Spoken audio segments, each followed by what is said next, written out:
We spend in London something like 9 billion in round number terms. Scotland spends 8 billion. They collaborate. They're actually working together. Guess what? London, in a zone that's probably something like a 50-mile radius or whatever it is, around the centre of the city, can't manage to get its act together. That's appalling. And somebody needs to call that out. Well, I certainly have. But I think for me, the fact that the collaboration talks are now going on is probably a sign of the fact that people have just woken up and smelt the coffee. I'm not advocating that one is the right number either. But there is something about starting to get this, what I call the mercury flowing. Anybody that's watched mercury that's dispersed onto a plate and then watch it amalgamate and come together very slowly, you'll notice that it comes together in small hubs to begin with before it slowly but surely starts to coalesce. And then finally, towards the end, it accelerates and comes together. And then you get that critical mass. Then you've got something that's really worthwhile. That's what public procurement has to do. It has to do it at a speed, and it has to do it in a willing way. Hold that vision and understand that that's where we need to be. Because collaboration means that you have to give some things up. It is not about dictating the terms of business to other people. It's for me, in a sense, having what I call the adult conversations. You cannot be a turkey in the vote for Christmas.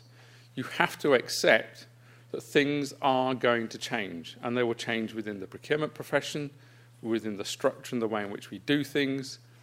This is something quite fundamental that we've probably never ever seen, certainly not in my lifetime, to be affected across the whole of a very significant spend landscape. Looking at sharing assets like property and people, we have to do that in a more intelligent way. I mean, I can sort of say from Westminster's perspective that the property portfolio has grown by about 20%, but our needs have reduced by about 10 to 15%. You don't have to be Albert Einstein to work out we're going in the wrong direction. So we have to correct that. But that's about then sort of getting service heads to say, look, there's a different way of doing this. We can combine these services. We can do this a different way. Transport is another classic example of discussions with different service heads. It's taken us probably the best part of 9 months to get people to recognise that if we reschedule just the transport, just the buses that transport the elderly, the special educational needs people, other affected groups, etc., that the prize of doing that and affecting that change is worth £1 million. And nobody has lost out. The most we've moved a schedule by is about 60 minutes. That cannot be so important that we can leave £1 million sitting on the table. They're the sorts of conversations we have to lead. We cannot be pushed back. We have to keep going back in again and again and again until common sense prevails and we get the right answer. But that means that you're going to have to be some fairly tough characters in leading that debate and facilitating it, putting the arguments out on the table in a factual way that people can assimilate and understand.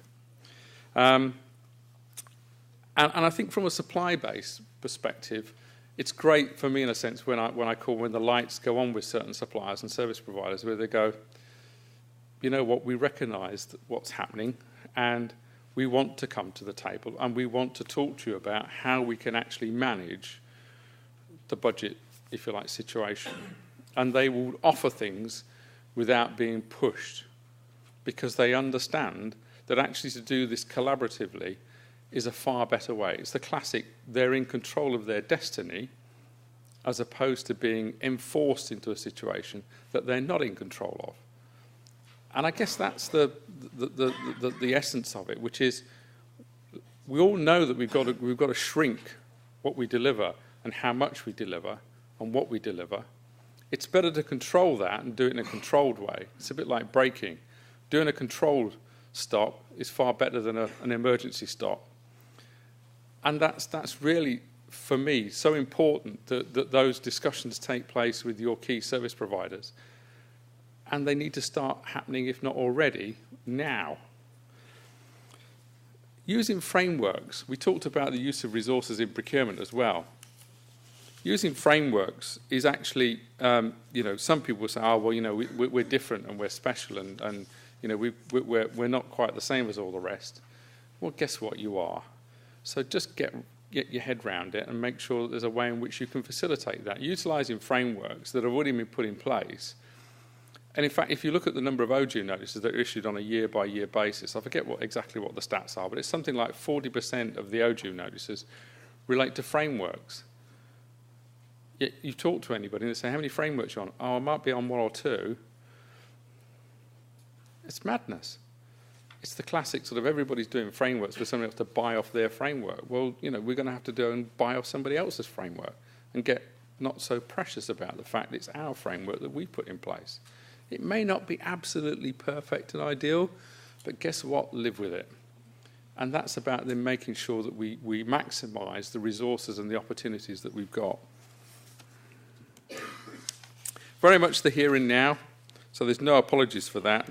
And what do we mean by that? So if you look at really where this is going, I think for me, in a sense, I've bolded out really on the slide what the essence of this is from a local government perspective. We need to save 7.1% per annum for the next 4 years and no inflation, which if you take the current Bank of England projection, which is 3.1%, which is our inflation rate for next year and probably the following year, if not slightly more, on a sustainable basis, in other words, year on year, we need to save about 10% on a straight line basis. Very sobering facts, but very harsh and very real. And if we don't face up to those things, then we're not going to make it out the other side. We're going to get towards the end of the year and go, you know what, we've got a shortfall. Now it'll be the classic sort of staunching, stopping, cancelling in an unplanned, unsystematic, chaotic way. Is that really the world in a sense that we want to be part of? Well, I suspect not. And so therefore the plea for me in a sense is get in there and get controlling it. And the classic case of the fact that if we can articulate sometimes some of these messages to people that says, if I can save £45,000 to £50,000, it means I don't have to make somebody redundant. So those localised printers that are sitting on the end of your desk, and we've got a case in Westminster, and okay, we've addressed it, and so they will all be being ripped out in the new year. But we were spending something like £150,000 a year on localised little printers that people want to hold on to because it had a certain either significance, comfort factor, or status symbol. I'm not quite sure which. But you know what? Are you really going to say that you're happy to cut 3 people out of your business because you can't be bothered to actually accept the fact that we can use multifunctional devices rather than this local little printer that sits on the end of your desk? Is that so important to you? If we can put some of those messages over in different ways, then people will understand them. And that's the tough message. I think, as Colin said earlier, use less. And there are ways in which we can do that. I mean, we've done silly little things this year, like saying, you know what, you can't buy a diary off the stationery catalogue anymore. I've just cancelled, I've just deleted the item. We've saved probably something like £25,000, £30,000. Not a big deal, but it sends the message. And guess what? They use Microsoft Outlook because it's already installed on their computer.